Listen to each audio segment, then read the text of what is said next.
पाए लाघव पाए बलिहारी गुरु गोविंद दियो बताए। కబీర్ దాస్ గారు ఇలా చెప్తున్నారు, గురువు భగవంతుడు ఒకేసారి వచ్చి నిలబడితే ఎవరికి నమస్కారం చేస్తావు అని అడిగితే ఆయన ముందుగా గురువుకే నమస్కారం చేస్తాను అని చెప్పారంట కబీర్ దాస్. ఎందుకంటే గురువు అన్ని మంచి చెడు జ్ఞానాన్ని నేర్పాడు అనే ఉద్దేశంతో భగవంతుడు ఉన్నాడు అని రాక్షసుడిని బంధించడమే మంచి చెడు అనేది తెలిపాడు. కాబట్టి ఫస్ట్ నేను గురువుకే నమస్కారం చేస్తాను అని చెప్పాడు. ఇది కబీర్ దాస్ గారు చెప్పారు. Thank you madam. మేడం గారు చూసారా, మరి గురువు యొక్క విశిష్టత గురించి చెప్పారు. మన ముందు భగవంతుడు గురువు నిలబడితే ముందుకు ఎవరికి నమస్కారం చేస్తాం? మనం గురువుకే. భగవంతుడు అనేది మనం సృష్టించుకున్న రూపం. భగవంతుడు ఎవరికి కావాల్సినట్టు వాళ్ళు సృష్టించుకున్నాం మనం. అర్థమైందా? ఒక్కొక్క మన భావాన్ని బట్టి భగవంతుడు సృష్టించుకున్నాం. కానీ గురువు మనకి లైవ్లీ దేవుడు. మనకు నిజంగా కనపడే దేవుడు ఎవరంటే గురువే. మనం ఎలా మెలగాలి, ఎలా మెలిగితే బాగుంటుంది, మన జీవితం ఎలా మలుచుకోవాలి అనేది మనకు చిన్నప్పటి నుంచి నేర్పేది మన గురువు గారే. కాబట్టి మనకి కంటికి కనపడే దేవుడు గురువు గారు. కాబట్టి గురువు గారికి నమస్కారం చేయడం అనేది మనం మొదటి ధర్మం. దేవుడికి కూడా ఆపేయాలి. మరి అంత చూసారా దానిలో ఎంత మరి నిగూఢ అర్థము ఏమిడి ఉందో. అందుకని అన్ని వృత్తుల్లో కల్లా విశిష్టమైనది ఏ వృత్తి? ఉపాధ్యాయ వృత్తి.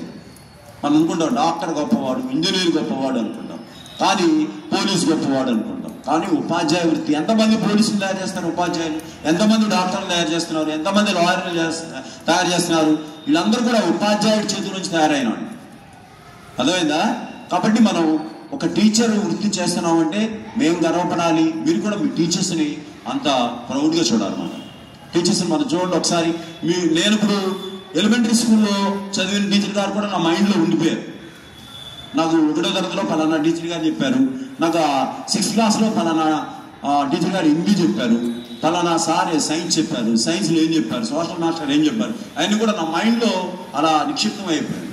నా జాబ్లో ఏం చేశానో గుర్తులేదు నాకు. నేను 35 ఏళ్ళు సర్వీస్ చేశా, నా జాబ్లో ఏ ఇయర్ ఏం చేశానో కూడా గుర్తులేదు నాకు. కానీ నాకు 8th క్లాస్లో ఏం జరిగింది అనేది నా మెదడులో నిక్షిప్తం అయిపోయింది. అంటే మన స్కూల్ డేస్ అంత బలమైన ముద్ర వేస్తాయి మన జీవితం మీద. విన్నారా? అందుకని స్కూల్ని ఆ టీచర్స్ని ఆదర్శంగా తీసుకోండి. మీరు కూడా ఎక్కువ మంది టీచర్స్ అవ్వండి. అంతేనా? అందరు టీచర్స్ అవ్వాలా?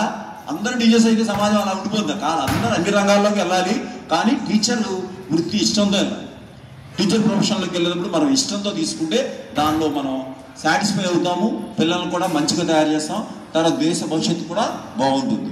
అంతే కదా? ఒక టీచర్ చేతుల్లోనే ఉంది దేశం ఎలా అవ్వాలని. ఆ దేశాన్ని అణుబాంబు, ఒక దేశం మీద అణుబాంబు వేయవసరంలా. ఆ దేశంలో ఉన్న పిల్లలకి సరైన విద్య అందించలేదు అనుకోండి, అణుబాంబు వేసినట్టే. నెక్స్ట్ వచ్చే సమాజం అంతా కూడా పాడైపోయింది. కాబట్టి విలువలతో కూడిన విద్య నేర్చుకోండి. చక్కగా చదువు మీద దృష్టి పెట్టండి. ఎక్కడ మీ బలహీనతలు ఉన్నాయో ఆ బలహీనతను సరి చేసుకొని మీ బలాలను పెంచుకుంటా మీరు జీవితంలో మంచి ఉన్నత స్థానానికి వెళ్ళాలని నేను మనస్ఫూర్తిగా మీరు నమ్మినా నేను నమ్మినా భగవంతుడిని కోరుకుంటూ okay. Thank you for all.